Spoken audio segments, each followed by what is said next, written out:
Hello, everybody, and welcome to Taking Control, the ADHD podcast on True Story FM. I'm Pete Wright, and I'm here with Nikki Kinzer, parent Nikki Kinzer.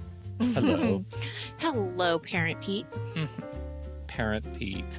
That has a ring to it. Just lock in the alliteration. Yeah. Today we're talking about parenting our teens with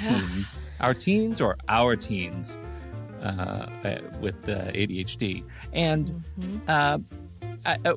leaning in on some of the best parent jokes, I'm not sure, are we talking about parenting teens who have ADHD themselves, or parenting teens while we have ADHD, or all Everything. of the above? Everybody, all if ADHD, of the above, because we have both here. Yeah, that's right. We that's have right. both We're covering, scenarios. That's actually grammatically outstanding that we can cover Yes. the bases with little to no editorial Really, influence. it's true. Yeah, yeah, that's really great. Why are we doing this today? Are you usually when you and I come together for a podcast and we don't have a guest and it's a topic like this, it's usually because one of us must be dealing with something. Aren't we always?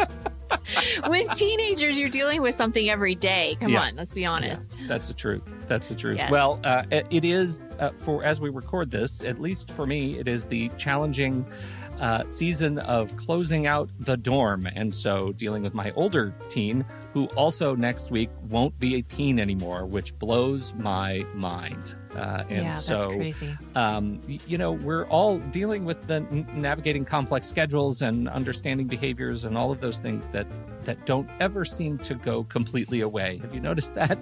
Yes. ADHD is always there, always watching. Yes. Always It watching. is. So that's what we're talking about today. Before we do that, head over to takecontroladhd.com and get to know us a little bit better. You can listen to the show right there on the website or subscribe to the mailing list, and we'll send you an email each time a new episode is released. You can find us on Facebook, Instagram, or Pinterest at Take Control ADHD. But if you really, really want to connect with us, join us at the ADHD Discord community. It is super easy to jump into the general community chat channel. You just visit takecontroladhd.com/Discord, and it'll whisk you over to the actual invite for Discord so that you can log in. But if you are looking for a little bit more, particularly if this show has ever touched you or helped you understand your relationship with ADHD in a new way, we invite you to support the show directly through Patreon. Patreon is listener-supported podcasting for us. With a few dollars a month, you can help guarantee that we continue to grow this show, add new features, and invest more heavily in our community. You just visit patreon.com/theADHD podcast to learn more.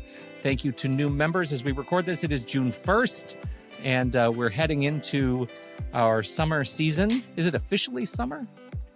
For a lot of people, it is. Yeah. Yes. Yeah, it's officially because summer. a lot of We'll call it people's, officially summer. school ends in May, and here over in the Pacific Northwest, it will end in a couple weeks. Yeah, we got a couple more weeks. So we're heading into our summer season, and we're just excited about all the new things that are coming. Do you have any news or announcements yourself?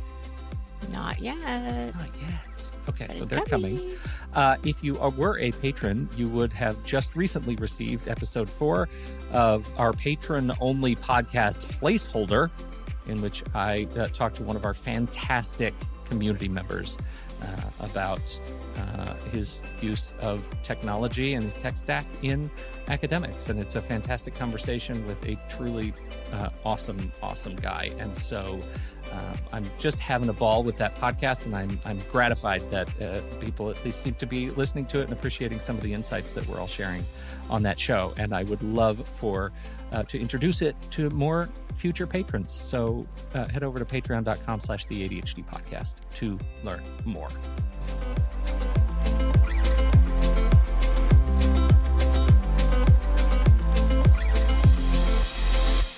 We're talking about parenting today, parenting kids with ADHD, and where do we even begin with this, Nikki? I'm looking at our notes, idea. and we have some. so many notes. So all people out there that are parenting teens with ADHD, we feel you. Oh yeah.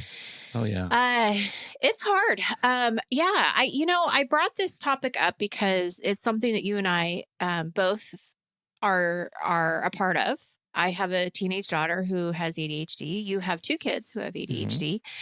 And my older son doesn't have ADHD, but he has other issues with anxiety and depression and some other things. I think COVID certainly has not helped these kids. Mhm. In the 3 years that they've had to be teenagers and deal with the chaos of the world.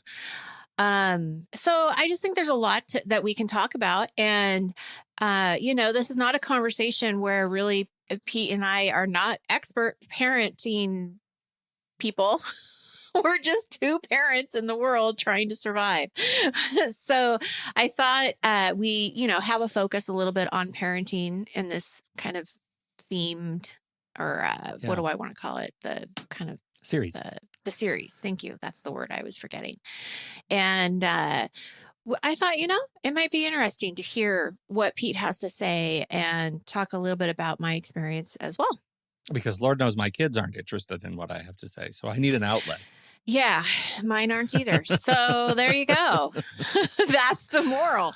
I think ahead. you should. I think you should start because I'm really interested in your perspective and reflection on your teens now, especially now that we're wrapping up. One of their freshman year, and the other is wrapping up. What? She's a sophomore. She's wrapping up her sophomore year. Yeah, freshman year in college and sophomore in high school.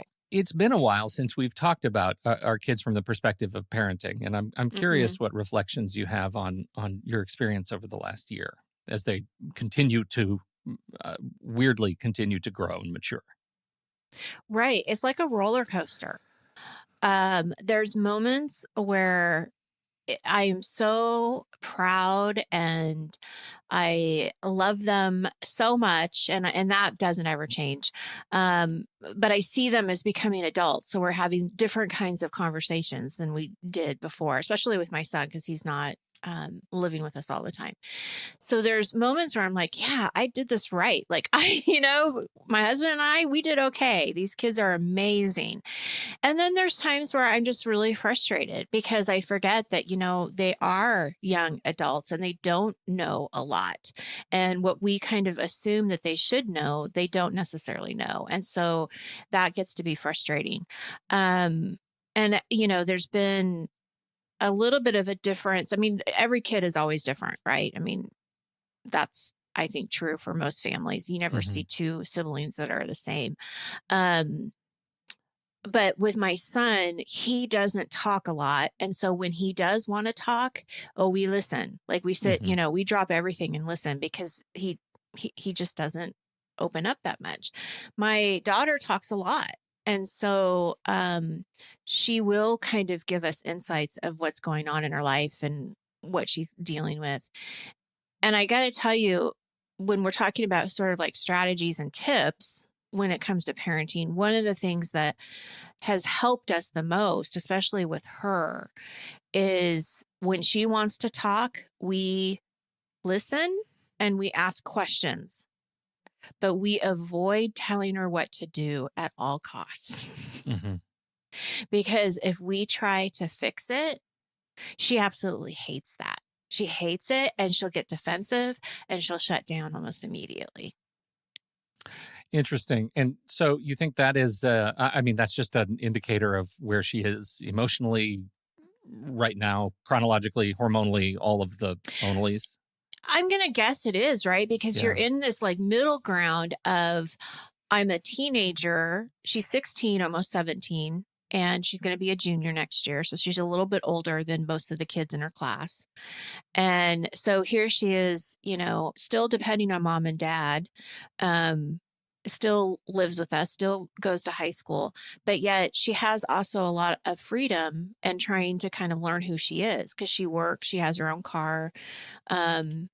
She's very independent in a lot of ways. And so I think it's this emotional roller coaster for her too, that I want independence, but yet I don't because I'm not quite ready for it. But if mom and dad step in, it feels too controlling. And so then she's defensive.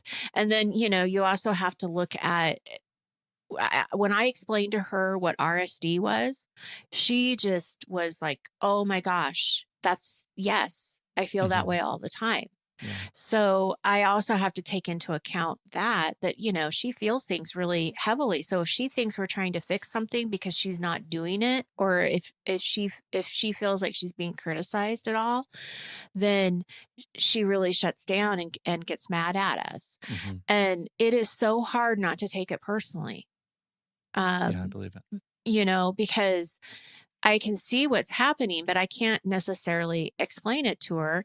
And it hurts my feelings, even though it's, we had a conversation just the other day and we're talking about her school, and my husband and I are completely doing this out of love and trying to figure out where she is and what she wants to do.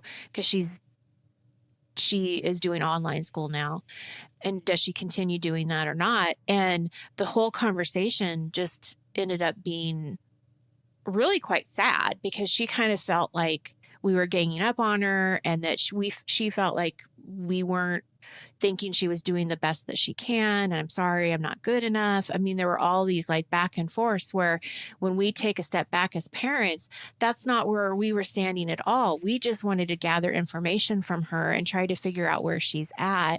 And is this the best thing for her? Right. And it's all coming from love from us and concern, but she sees it as us being against her.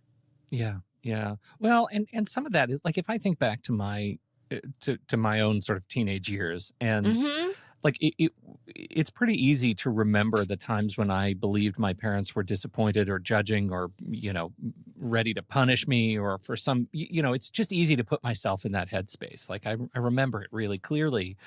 And now looking back on it as a parent myself, I'm realizing what was probably true then, that they didn't care half as much about the thing itself as Right. they wanted me to care about it for myself. Right. And like if I was not doing well in history class, they were less upset that I got a D on the last, paper that I turned in, than that I was only, worried about that D because I thought everybody was mad at me. Right. They wanted me to worry about the D because they wanted me to want to learn, and Right. all of that. It's like that misappropriated intention. And so I try to remember that when I'm talking to my Mm-hmm. kids. And I don't know. I mean, everything that I'm hearing right there, I can put myself in her shoes and Totally. just think about, oh my God, I'm sure my parents are thinking X, and Mm-hmm. they're not right. Like largely the Right. kids are not right about what I'm really thinking. And they've just misappropriated that intention. And I think from my perspective, all of these tips really fall into the same kind of parent category, which is beware of letting my experience with ADHD run headlong into conflict with my instinct as a parent. And I'll tell you what I mean just in one example. Like, I know for me that it takes me some time to rev up my brain. And I know I need to start by doing something fun. We've talked about this all the time. I need to establish some Mm-hmm. momentum in my productivity, right? Before I do Right. something hard. We don't eat the frog with ADHD, Right. right? Nope. We Mm-mm. work up to the frog. Right. And so as somebody living with ADHD, that's very real for me personally. Then why, as a parent, does that should step into my inner voice when I see my son doing exactly the same thing? Right? So when you see your son doing the same thing, are you thinking that's okay? No, I'm Or not. I'm thinking no, you're thinking, no, you you should should be be doing put away this. that thing and Yeah. do this other thing because you got to Yeah. get it out of the way. And Right. it's not that I don't, as the words are coming out of my Yeah. mouth, I know that they are misguided but it is so hard. It is a constant vigilance to keep Mm-hmm. my parent language from running headlong into my ADHD language. And I don't know if Yeah. I'm alone. My hunch No, is you're I am not. not. You're not, because even from my perspective, and it's interesting that you bring this up, because I think that from our last conversation, when she was saying that she wasn't good enough, me as an ADHD coach, that crushed me. Yeah. And so it is really hard, I think, to balance that. And I don't know where the balance is between, I really understand what she's saying, and I understand how she's feeling with this. But at the same time, like you're saying, I am still her parent, and I still need to help her and guide her. And what she thinks is the best thing for her, I want to hear it, but I also need to be her parent. Yeah. And not just, say, okay, well, it's okay. I don't know. I mean, it's a very complicated, but it's hard. It's a hard thing to do because Right. I don't want her to have those feelings, but at the same time, I don't know what the best thing is for her right now either. Yeah. So does that make sense? It does make sense. I think, but I think it leads into one of my other sort of lessons, which is the overestimation of traditional achievement as a measure of success when Yes. you're parenting a kiddo with ADHD. Yes. That I'm proud of my kids when they get A's and B's. I have to be equally proud of them when they get C's, right? I have to be equally proud of them when they figure out how to actually finish their homework and turn it in. That the traditional, I'm only proud of you when you get A's and B's, or you will be rewarded with your license, or we'll get you a car, we'll pay your insurance, whatever those kinds of traditional rewards are not useful. Right. Those kind that framework is not useful with my kiddo with ADHD, and I run into this one all the time, which is this was especially true with my daughter when she was still living here. Was you have something that you have to do, and you need to get it done, and it's not because of me. It's an assignment. It's a paper. It's a test, whatever it is. And it would just sort of naturally slip into a model of, as soon as you finish that thing, we can go do this other thing. We can go out to eat. We can go to a movie. We can do this thing. And maybe I wasn't even intentionally using it as a reward, right? It just became that way because of the schedule or the time the movie started or whatever. And she would go into this space of just complete doom. That as soon as she knew there was a reward tied to her performance, she just said, okay, I'm not going to the movie. I guess I'm done. I guess I'm done. And I'll probably fail this thing. And so I think that, we have talked extensively in and around the show on black and white thinking, right? That binary thinking. And I think that's where we're going with it. I'm curious your thoughts, because you're right. It really is. She's like, if there's an if-then statement in there, that if this exists as a reward, I have such a low opinion of myself, then I'll never get that reward. So I might as well just not do it at all. And I see the same kind of things start to happen with my son as he now has more opportunity for doing fun things now that he and his friends are gathering again. And those opportunities are tied to his own implicit shame about not having a high opinion of himself to be able to do stuff. So what are your thoughts? Yeah, it's interesting because I can totally see the all or nothing thinking in the example that you just gave, but I can also see it with the example that I was talking about with our conversation around school, is that it is probably in her mind, you either go or you don't go. And if I don't go, I have to go back here. Or like, she is really going black and white. There is no discussion to be made, which is where we were trying to head. And so, I can see that definitely. And it's actually, I'm glad you bring it up, because I think it's something that we need to be aware of as parents, that's probably what's happening and why it feels so dramatic. Like, Paige is dramatic. And I have to be really careful to not fall into that same drama and be able to take a step back and, just listen. And I see this with her friends. Like, she'll sometimes talk about like social situations. And as everyone knows and remembers being a teenager, social relationships are really important. And, I have to be careful to not really say much, because next week, that person that she's upset with could be her best friend again. Yeah, Right. So I need to like, okay, just listen. And if it's something that really goes over the top, then I might I might have a couple of things to say. But it is interesting. Yeah, I think that that thinking we have to really definitely be a part of or be aware of, I mean. Yeah. Right. Well, and I think, my next observation was don't let my ADHD color my impression of their ADHD. Right. And I think I could say by, and I don't, I usually loathe in speaking for you, but I think I can probably say don't let my anxiety color their experience, color their my impression of their anxiety. Right? Like it's the Yeah, same. It's the same thing. Don't let the stuff I'm living with color my expectations of the stuff they're living with, because it is very different every it time I turn is. around. It It's is. different. I'm learning something new. Sometimes I'm learning something new about my own ADHD by observing their experience with ADHD. Hmm. Sometimes I'm just, learning something new about them.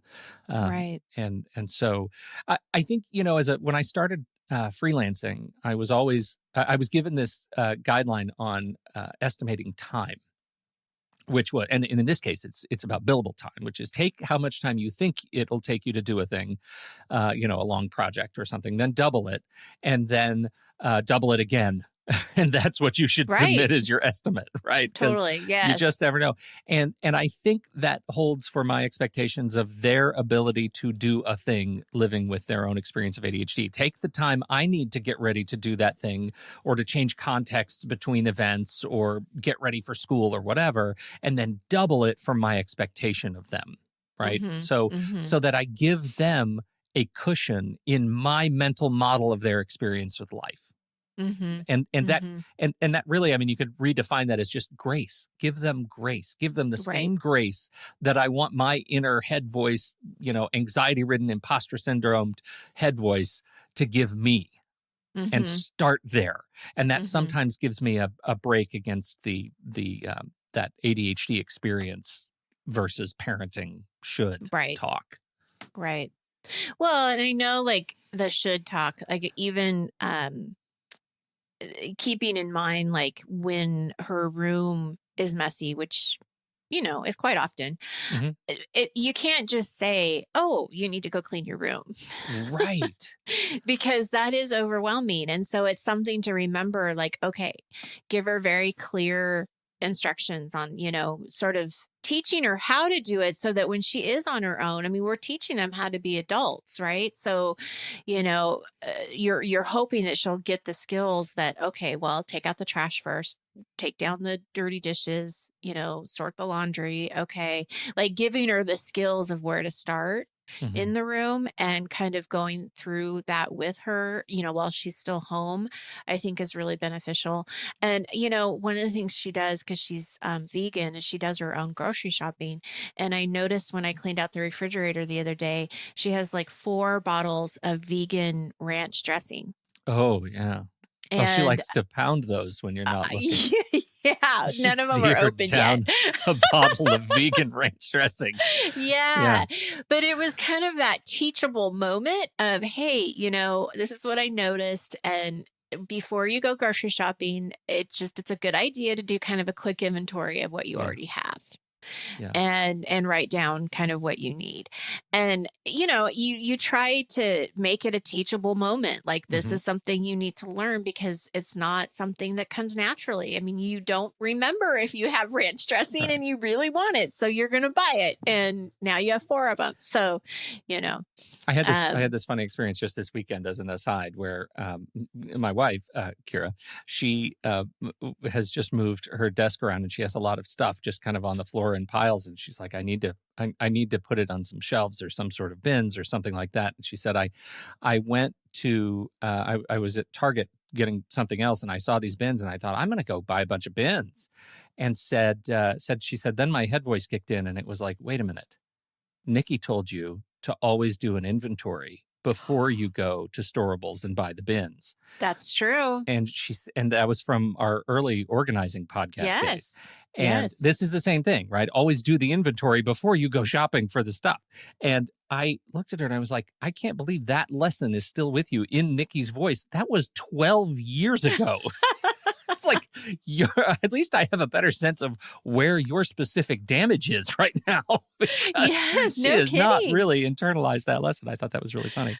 That's But great. yeah, I mean, it's that it is so true. It's that countering that impulsivity vibe, right? Hmm. That's like I go shopping, I shop vegan, I see vegan ranch dressing, I buy it because that equation solves itself, right? Right, right. Um, so Yes, yes.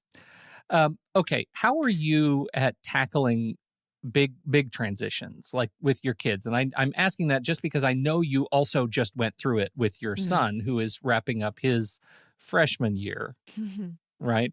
What was the as he was an older teen, what was his experience going through the college prep process? Well, he told us a couple weeks ago. We went out of town for a wedding, and so we were all four together. And he told us a couple weeks ago at this wedding that he admits now that he wasn't quite ready. College was a little bit more than he expected it to be, Hmm. and it was harder than he thought. And he thought he was going to have everything under control, and he realized that it's a lot harder when you're on your own. Hmm. To make sure you get up and go to class and all of those things. And so he does see that there was a learning curve, obviously during that time. Um, it's tough. I think it's really hard. Those transitions are difficult. And there are things that I know that my husband and I sort of assumed that he should know, but I don't think he did know. And then there were things that he did know, but he had to learn the hard way, because there wasn't anything that we could do to help him. For example, in his first semester, or trimester, because they go through trimesters, he failed a class. Hmm. Well, he thought he had time to withdraw from the class so that it wouldn't go into his GPA. Hmm. Well, he didn't. I mean, he had missed the deadline. And that's something that, you know, he should be on top of. Like, I'm not looking at when you can withdraw or pass or drop classes. He's in college and I'm thinking he's doing it. He's getting that information. He really didn't know. Okay, well, you don't know, but the consequence is now you have an F that's going to decrease your GPA, and you're going to have to take that class again, and you're going to have to pay for it because I'm not paying for it twice. That's not fair to me. And, so he had to learn that the hard way. And you know what? The lesson didn't exactly get into his head, because then now going into the third trimester, he's failing another class, didn't withdraw from it, Hmm. and is going to have to take that again in the summer.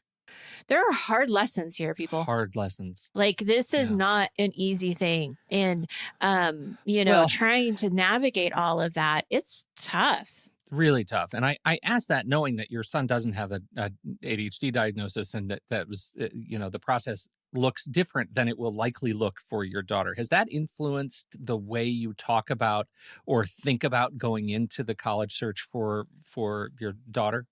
Well, it does to an extent. Like, I think that she's going to let me be more a part of her experience, where my son was very standoffish. I'm an adult. I can do this. I don't need your help. Hmm. So you can only offer so much help before you just stand back and say, okay, we're here if you need us. Right. And, but I think with her, she's going to be a lot more accepting to, I don't get this. Can you help me figure it out? Yeah. Yeah. So it is going to be, I think, a different experience. Although she's still going to stumble and fall Hmm. too, because it is just, it's life. We all do. Hmm. Hmm. And that transition from going from high school to college, especially with somebody with ADHD, is really hard.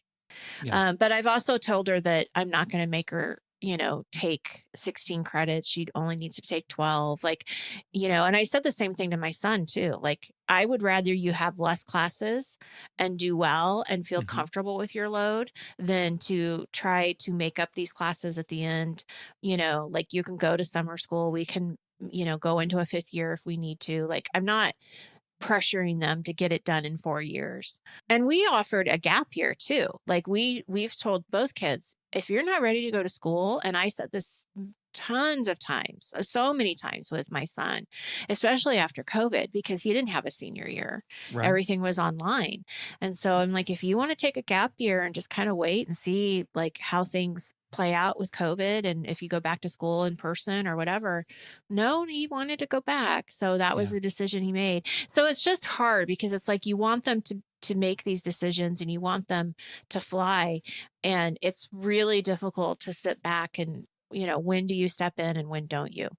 Right, right. Well, and I think just in terms of that process in particular, we were in a similar space though when COVID hit and everything shut down. My daughter was in her senior year, so she didn't have her after March, she didn't have a graduation, she didn't have a prom. Like she's one of the kids that lost kind of the end of her senior year. Yeah. But the process I thought was interesting because we really struggled to get her to engage in that. It was too out of sight, out of mind, like too far in advance for her to even imagine college. Like she was just kind of wrapping her head around like, I have a summer job, like that I'm going to go. That's what I need to focus on. Yeah. And so we had to really create some pomp and circumstance around it. And that was a process that really worked for us.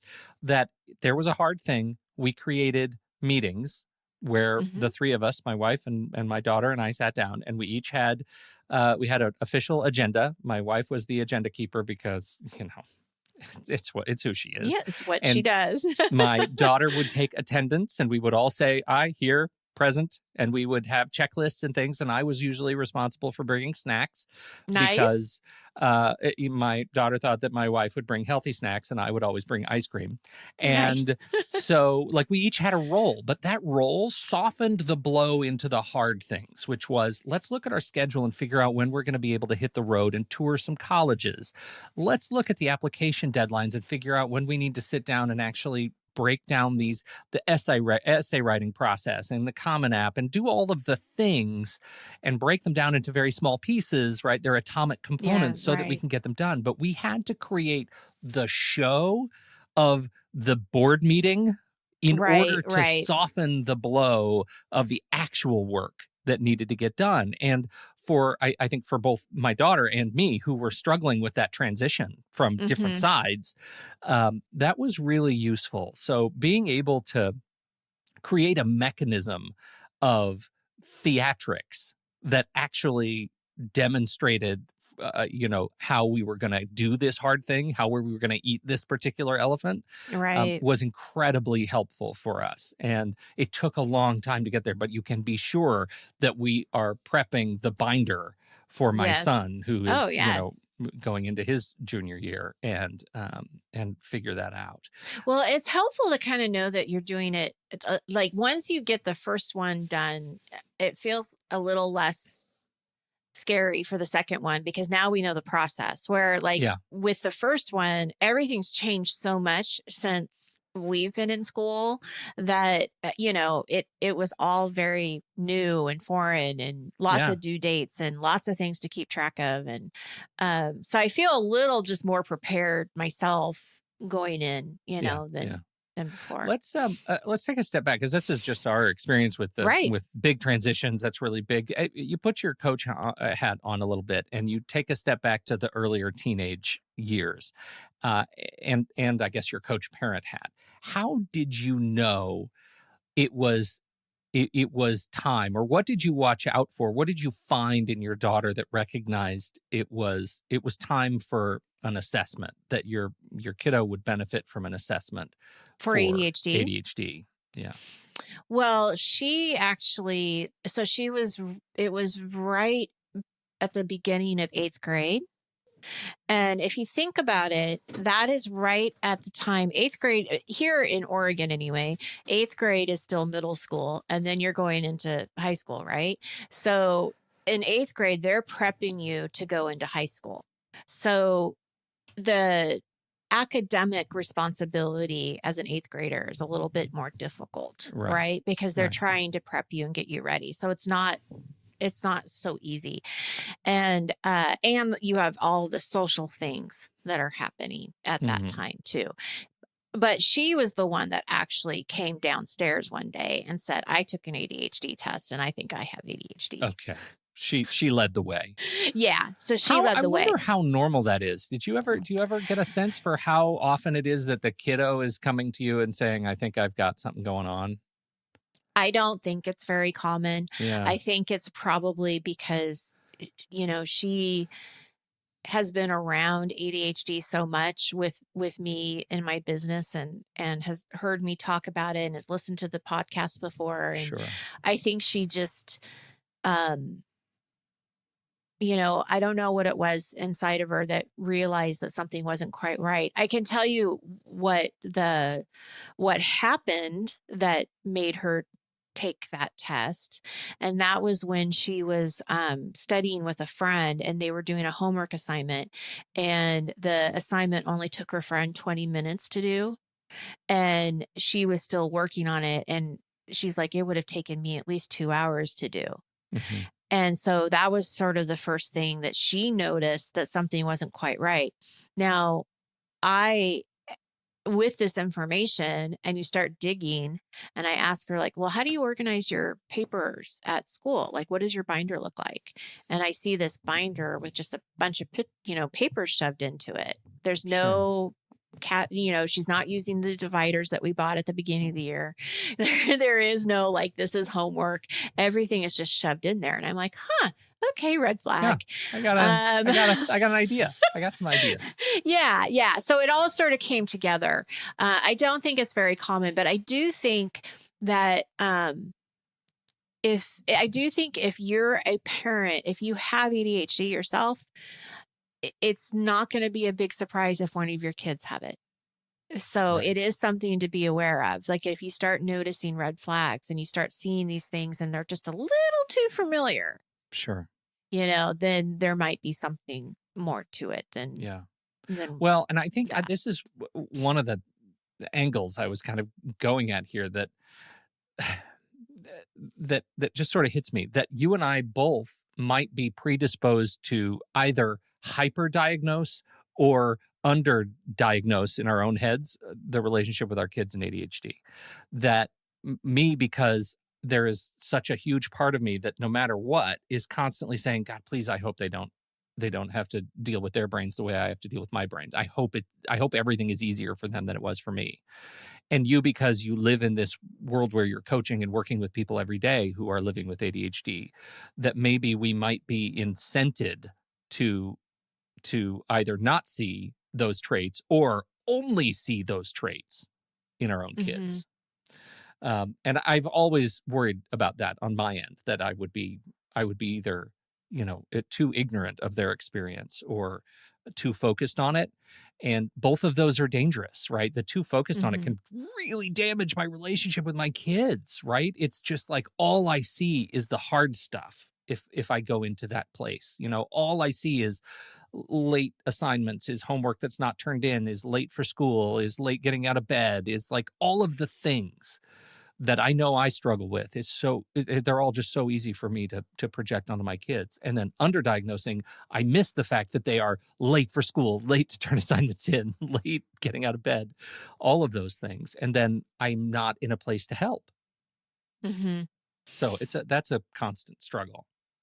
Yes, I think, it is interesting because I think that one of the things that I wrote in my notes about this was to recognize when you notice that they're doing something that would be hard. So, like, if I notice her doing her own laundry, I want to praise her and I want her to, I want to say, hey, that's awesome. You're getting your clothes cleaned. You're getting this done. Like, that's a chore that many people don't like to do. Right. Yeah. And so, yeah, I think that there's a balance between not always seeing, you don't want to always see just the symptoms. But it's interesting because the doctor, when she originally went to get diagnosed, we went to her primary care doctor and they dismissed the diagnosis because they thought I was too close to the situation because of what I did for a There you living. go. Yeah. And I didn't think that was fair. I was very angry about that because why would I want this for her? Like, I'm not going to make this stuff up. I mean, this isn't let's just look at the facts. The facts are, these are the things that she's struggling with. this is, it fits into ADHD regardless of what I do or don't do, Yeah. And so I didn't accept that because I knew there was more to it. And that's when we decided, okay, well, we're going to a psychologist who specializes in ADHD, who specifically tests for ADHD, not just a questionnaire, Mhm. that I'm filling out and their teacher is filling out. And of course, it did come back what we suspected it to come back. Yeah. So, um, but I think that there's a lot of understanding too. So there's sort of this like, it's not, you can always tell when she has come through the kitchen. And I chuckle because it's like, that's all you can really do is just sort of make light of it. It's like, yep, Paige was here. She made her dinner, she made her lunch, whatever. Like, she had breakfast this morning. That's fantastic. But what's so interesting is that I was watching, I have Mel Robbins as on one of my Instagram things. I follow her and she's, Mhm. she's an inspirational speaker and she's just really, I think, cool. And she has ADHD. And she wrote a little post this morning that said, this is what ADHD looks like. And she walks out into her driveway and she has both car doors open and her trunk door open. And she said, it's been like this for 2 hours. I totally forgot that I didn't shut the doors of my car. So she Yeah. goes and she shuts the first door and she said, oh, the second door was open because I was unloading groceries. She shuts that door. She shuts the trunk and she's like, yep, that's what it's like. But then she says, you just have to, it's okay. It's okay that our brain is different. It's okay that this happens. You have to just accept it. And, in this situation, you're light with it, right? Yeah. And that's kind of how I look at that. It's like, yeah, she was here. Now, if it's a bigger problem, like she's left the stove on before. And Yes. that's a bigger problem. And so that's definitely something to say, hey, just make sure the stove is off. Like, Yeah. If you do you one got thing, to do that. just Yeah. one thing, make sure Yeah. it's this thing. Yeah. Well, the last thing I have as we kind of get to wrapping up, and the last thing that I had on my notes was just talking a little bit about some things that I got from Casey that we've talked about before. Mm-hmm. But you inspire me with the car door story that in my case, cleanliness is not a moral judgment, and neither Yes. really is forgetfulness, right? Like, No, I agree. all of those 100%. things, they're not moral judgments. They don't make the kiddo a bad person. They don't mean they are also not an indicator of their trajectory in life at all. And so, it's easy to project and see the doom and gloom that could happen if the only thing your kid does is leave stoves on in every room every kitchen they ever go into for the rest of their lives. It's so easy to say that, and equally ridiculous. They're going to be okay. Yes, absolutely. So, yeah. You got anything else hot on your list? No, I mean, it's a roller coaster. Like I said, right? There's ups and downs and we're all trying to get through it together. That's right. The more you say that, the better off you'll be, right? The more you say we're in it together. We're in it together. And It actually they're in it with us, Yeah, this they're is in not, it too. Yeah. We don't all have to agree at any given Mm-mm. point, right? There No. are 3 different opinions about these things, and we just have to make the case for strategies, for support, when it is warranted, when it is welcome, and when it is not. So exactly. Well, thanks for this. A little bit of a departure from our recent episodes, but I always appreciate these more thoughtful discussions with you, Nikki. Thank you. Thank you. And thank you, everybody, for downloading and listening to this very show. We sure appreciate it. Welcome to June. Welcome to summer. And thank you for your time and your attention. And don't forget, if you have something to contribute to this conversation, we're heading over to the Show Talk channel in our Discord server, and you can join us right there by becoming a supporting member at the deluxe level. On behalf of Nikki Kinzer, I'm Pete Wright, and we'll see you right back here next week on Taking Control, the ADHD podcast.